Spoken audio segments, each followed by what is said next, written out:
A Grief Observed by C.S. Lewis. Foreword by Madeleine L'Engle. When A Grief Observed was first published under the pseudonym of N.W. Clerk, it was given me by a friend, and I read it with great interest and considerable distance. I was in the middle of my own marriage, with 3 young children, and although I felt great sympathy for C.S. Lewis in his grief over the death of his wife, at that time it was so far from my own experience that I was not deeply moved. Many years later, after the death of my husband, another friend sent me A Grief Observed, and I read it, expecting to be far more immediately involved than I had on the first reading. Parts of the book touched me deeply, but on the whole, my experience of grief and Lewis's were very different. For one thing, when C.S. Lewis married Joy Davidman, she was in the hospital. He knew that he was marrying a woman who was dying of cancer, and even though there was the unexpected remission, and some good years of reprieve, his experience of marriage was only a taste, compared to my own marriage of 40 years. He had been invited to the great feast of marriage, and the banquet was rudely snatched away from him before he had done more than sample the hors d'oeuvres. And to Lewis, that sudden deprivation brought about a brief loss of faith. Where is God? Go to him when your need is desperate, when all other help is in vain, and what do you find? A door slammed in your face. The death of a spouse after a long and fulfilling marriage is quite a different thing. Perhaps I have never felt more closely the strength of God's presence than I did during the months of my husband's dying and after his death. It did not wipe away the grief. The death of a beloved is an amputation. But when 2 people marry, each one has to accept that one of them will die before the other. When C.S. Lewis married Joy Davidman, it was a pretty certain expectation that she would die first, unless there was an unexpected accident. He moved into marriage with an imminent expectation of death, in an extraordinary witness of love and courage and personal sacrifice, whereas a death which occurs after a full marriage and a reasonable lifespan is part of the whole amazing business of being born and loving and living and dying. Reading A Grief Observed during my own grief made me understand that each experience of grief is unique. There are always certain basic similarities. Lewis mentions the strange feeling of fear, the needing to swallow, the forgetfulness. Perhaps all believing people feel, like Lewis, a horror of those who say of any tragedy, "Thy will be done," as though a God of love never wills anything but good for us creatures. He shows impatience with those who try to pretend that death is unimportant for the believer, an impatience which most of us feel, no matter how strong our faith. And C.S. Lewis and I share, too, the fear of the loss of memory. No photograph can truly recall the beloved's smile. Occasionally, a glimpse of someone walking down the street, someone alive, moving in action, will hit with a pang of genuine recollection. But our memories, precious though they are, still are like sieves, and the memories inevitably leak through. Like Lewis, I too kept a journal, continuing a habit started when I was 8. It is all right to wallow in one's journal. It is a way of getting rid of self-pity and self-indulgence and self-centeredness.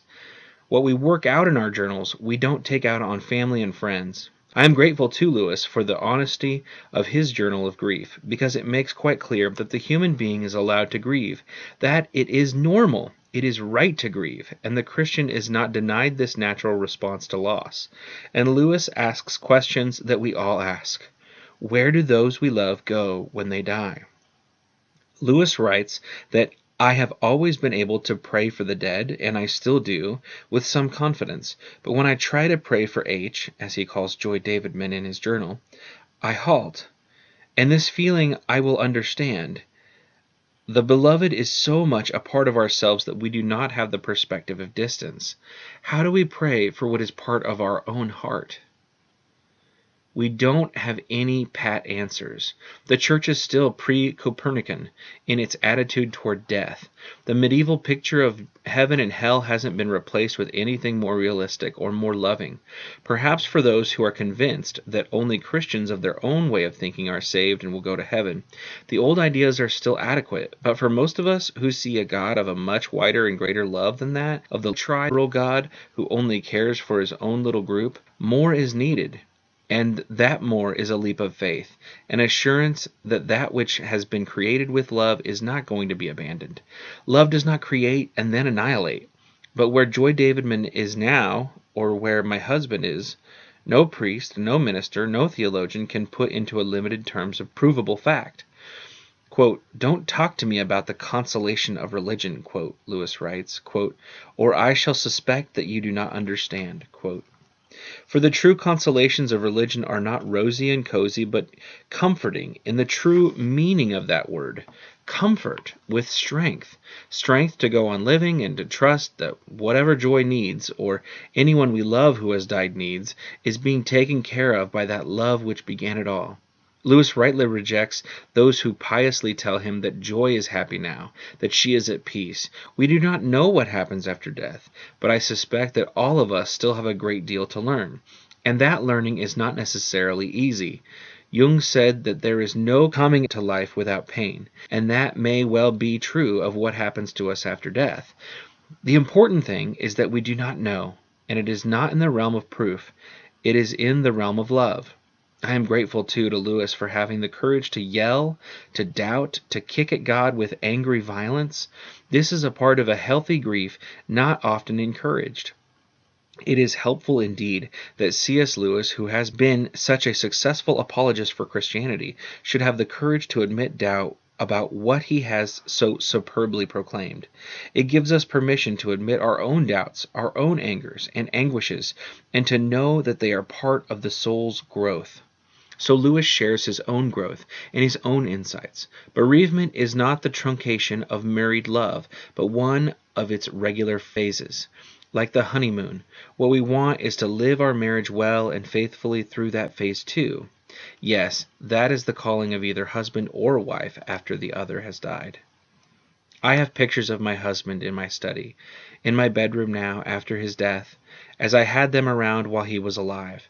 But they are icons, not idols, tiny flashes of reminders, not things in themselves, and, as Lewis says, sometimes a block rather than a help to the memory. All reality is iconoclastic, he writes. The earthly beloved, even in this life, incessantly triumphs over your mere idea of her, and you want her to. You want her with all her resistances, all her faults, all her unexpectedness. And this, not an image or memory, is what we are to love still after she is dead. And that is more important than visitations from the dead, though Lewis discusses that possibility of these. In the end, what shines through the last pages of his Journal of Grief is an affirmation of love, his love for Joy, and hers for him, and that love is in the context of God's love.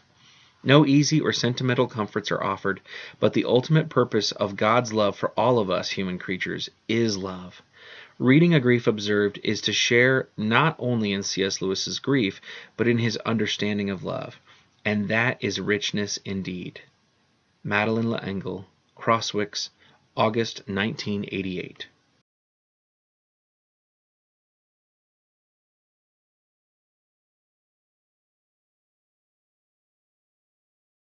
Introduction by Douglas Gresham. A Grief Observed is not an ordinary book. In a sense, it is not a book at all. It is rather the passionate result of a brave man turning to face his agony and examine it in order that he might further understand what is required of us in living this life, in which we have to expect the pain and sorrow of the loss of those whom we love. It is true to say that very few men could have written this book, and even truer to say that even fewer men would have written this book even if they could. Fewer still would have published it even if they had written it. My stepfather, C.S. Lewis, had written before on the topic of pain, the problem of pain in 1940, and pain was not an experience with which he was unfamiliar. He had met grief as a child. He lost his mother when he was 9 years old. He had grieved for friends lost to him over the years, some lost in battle during the First World War, others to sickness. He had written also about the great poets and their songs of love, but somehow neither his learning nor his experience had ever prepared him for the combination of both the great love and the great loss which it is counterpoint. The soaring joy which is the finding and winning of the mate whom God has prepared for us, and the crushing blow, the loss, which is Satan's corruption of that great gift of loving and being loved. In referring to this book in conversation, one often tends to leave out, either inadvertently or from laziness, the indefinite article at the beginning of the title. This we must not do, for the title completely and thoroughly describes what this book is, and thus expresses very accurately its real value. Anything entitled Grief Observed would have to be so general and non-specific as to be academic in its approach, and thus of little use to anyone approaching or experiencing bereavement. This book, on the other hand, is a stark recounting of one man's studied attempts to come to grips with, and in the end defeat, the emotional paralysis of the most shattering grief of his life. What makes A Grief Observed even more remarkable is that the author was an exceptional man, and the woman whom he mourns an exceptional woman. Both of them were writers, both of them were academically talented, both were committed Christians, but here the similarities end. It fascinates me how God sometimes brings people together who are so far apart in so many ways and merges them into that spiritual homogeneity which is marriage. Jack, C.S. Lewis, was a man whose extraordinary scholarship and intellectual ability isolated him from much of mankind. There were few people among his peers who could match him in debate or discussion, and those who could almost inevitably found themselves drawn to one another in a small, tight-knit group which became known as the Inklings, and which has left us with a legacy of literature. J.R.R. Tolkien, John Wayne, Roger Lancelyn and Neville Coghill were among those who frequented these informal gatherings. Helen Joy Gresham, née Davidman, the H referred to in this book, was perhaps the only woman whom Jack ever met who was his intellectual equal and also as well-read and widely educated as he was himself. They shared another common factor. They were both possessed of total recall. Jack never forgot anything he had read, and neither did she. Jack's upbringing was a mixture of middle-class Irish. He came from Belfast, where his father was a police court solicitor, and English, set in the very beginnings of the 20th century, a time when the concepts of personal honor, total commitment to one's given word, and the general principles of chivalry and good manners were still drummed into the young British male with rather more intensity than was any other form of religious observance. The writing of E. Nesbit's Sir Walter Scott and perhaps Rudyard Kipling were the exemplars of the standards with which Jack was indoctrinated as a young man. My mother, on the other hand, could not have come from a background more divergent from his. The daughter of two lower-middle-class Jewish second-generation immigrants, her father of Ukrainian, her mother of Polish origins, she was born and brought up in the Bronx in New York City. The only striking similarities to be found in the comparison of their early developments were that they were both possessed of truly amazing intelligence, combined with academic talent and eidetic memory. They both came to Christ via the long and difficult road which leads from atheism to agnosticism, and thence by way of theism finally to Christianity, and they both enjoyed remarkable success in their university student careers. Jack's was interrupted by his duty to his country in the First World War, and mother's by political activism and marriage. Much has been written, both fictional and factual, sometimes one masquerading as the other, concerning their lives and their meeting and marriage, but the most important part of the story pertaining to this book is simply a recognition of the great love that grew between them until it was almost visible incandescence. They seemed to walk together within a glow of their own making. To understand even a little of the agony which this book contains, and the courage it demonstrates, we must first acknowledge that love between them. As a child, I watched these two remarkable people come together, first as friends, then, in an unusual progression, as husband and wife, and finally as lovers. I was part of their friendship. I was an adjunct to their marriage, but I stood aside from the love. By that I do not mean that I was in any way deliberately excluded, but rather that their love was something of which I could not and should not be a part.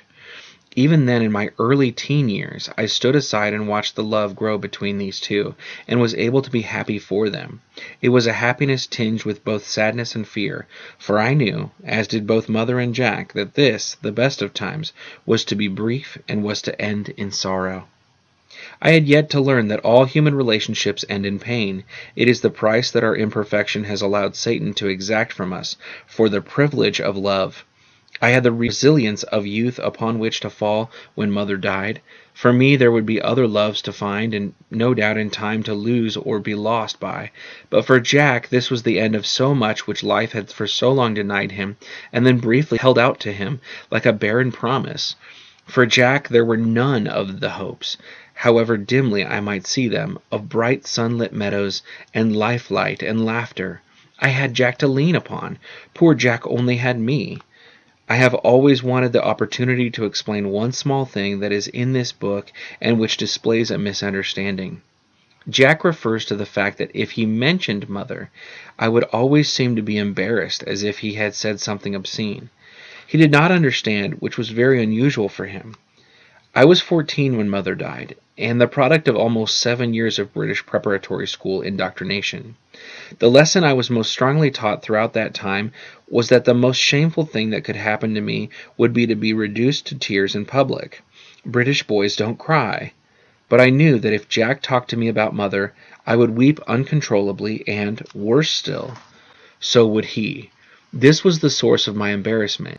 It took me almost 30 years to learn how to cry without feeling ashamed. This book is a man emotionally naked in his own Gethsemane. It tells of the agony of the emptiness of a grief such as few of us have to bear. For the greater the love, the greater the grief, and the stronger the faith, the more savagely will Satan storm its fortress. When Jack was racked with the emotional pain of his bereavement, he also suffered the mental anguish resulting from 3 years of living in constant fear, the physical agony of osteoporosis and other ailments, and the sheer exhaustion of spending those last few weeks in constant caring for his dying wife. His mind stretched to some unimaginable tension far beyond anything a lesser man could bear. He turned to writing down his thoughts and his reactions to them in order to try to make some sense of the whirling chaos that was assaulting his mind. At the time that he was writing them, he did not intend that these effusions were to be published, but on reading through some time later, he felt that they might well be of some help to others who were similarly afflicted with the turmoil of thought and feeling which grief forces upon us. This book was first published under the pseudonym of N.W. Clerk. In its stark honesty and unadorned simplicity, the book has a power which is rare. It is the power of unabashed truth. To fully appreciate the depths of his grief, I think it is important to understand a little more of the circumstances of Jack and Mother's initial meeting and relationship. My mother and father, novelist W. L. Gresham, were both highly intelligent and talented people. In their marriage, there were many conflicts and difficulties. Mother was brought up an atheist and became a communist. Her native intelligence did not allow her to be deceived for long by that hollow philosophy, and, by this time married to my father, she found herself searching for something less posturing and more real. Encountering amid her reading of a wide variety of authors the work of the British writer C.S. Lewis, she became aware that beneath the fragile and very human veneer of the organized churches of the world there lies a truth, so real and so pristine that all of man's concocted philosophical poisons tumble into ruin beside it. She became aware also that there was a mind of hitherto unparalleled charity. As all new believers do, she had questions, and so she wrote to him. Jack noticed her letters at once, for they too signaled a remarkable mind, and a pen friendship soon developed. In 1952, Mother was working on a book about the Ten Commandments, Smoke on the Mountain, Westminster Press, in 1953. And while convalescing from a serious illness, journeyed to England determined to discuss the book with C.S. Lewis. His friendship and advice were unstinting, as were those of his brother, W. H. Lewis, an historian and himself a writer of no mean ability. On her return to America, Mother, now a complete Anglophile, discovered that her marriage to my father was over, and following the divorce she fled to England with myself and my brother. We lived for a while in London, and although letters were exchanged, Jack was not a visitor to our home. He rarely came to London, which was a city he was not fond of, and Mother and he were merely intellectual friends at this time, though in common with many other people, we were recipients of considerable financial assistance from his special charity fund. Mother found London a depressing place to live, and wanted to be near her circle of friends in Oxford, which included Jack, his brother Warnie, and such people as Kay and Austin Ferrer. I think it is too simple and too supposititious to say that her only motive for moving was to be near Jack, but it was certainly a contributory factor. Our short time in Headington, just outside Oxford, seemed to be the beginning of so much that could have been wonderful. Our home was visited frequently by good friends, and was the scene of many lively intellectual debates. It was also during this time that the relationship between Jack and Mother began to redefine itself. I think that Jack resisted the deep emotional attachment to my mother which he began to be aware of, largely because it was something which he mistakenly thought was alien to his nature. Their friendship on a platonic level was convenient and caused no ripples on the placid surface of his existence. However, he was forced not merely to inward awareness of his love for her, but also to public acknowledgment of it by the sudden realization that he was about to lose her. It almost seems cruel that her death was delayed long enough for him to grow to love her so completely that she filled his world as the greatest gift that God ever given him. And then she died and left him alone in a place that her presence in his life had created for him. What many of us discover in this outpouring of anguish is that we know exactly what he is talking about. Those of us who have walked this same path or are walking it as we read this book find that we are not, after all, as alone as we thought. C.S. Lewis, the writer of so much that is so clear and so right, the thinker whose acuity of mind and clarity of expression enabled us to understand so much, this strong and determined Christian, he too fell headlong into the vortex of whirling thoughts and feelings and dizzily groped for support and guidance deep in the dark chasm of grief. How I wish that he had been blessed with just such a book as this. If we find no comfort in the world around us, and no solace when we cry to God, if it does nothing else for us, at least this book will help us to face our grief, and to, quote, misunderstand a little less completely, quote. For further reading, I recommend Jack, C.S. Lewis and His Times by George Sayer, Harper & Row, 1988, Crossway Books, as the best available biography of C.S. Lewis. Lyle Dorset's biography of my mother and God Came In by Macmillan in 1983, and also somewhat immodestly perhaps for an inside viewpoint of our family life, my own book, Lenten Lands by Macmillan in 1988, Harper San Francisco, 1994. Douglas H. Gresham.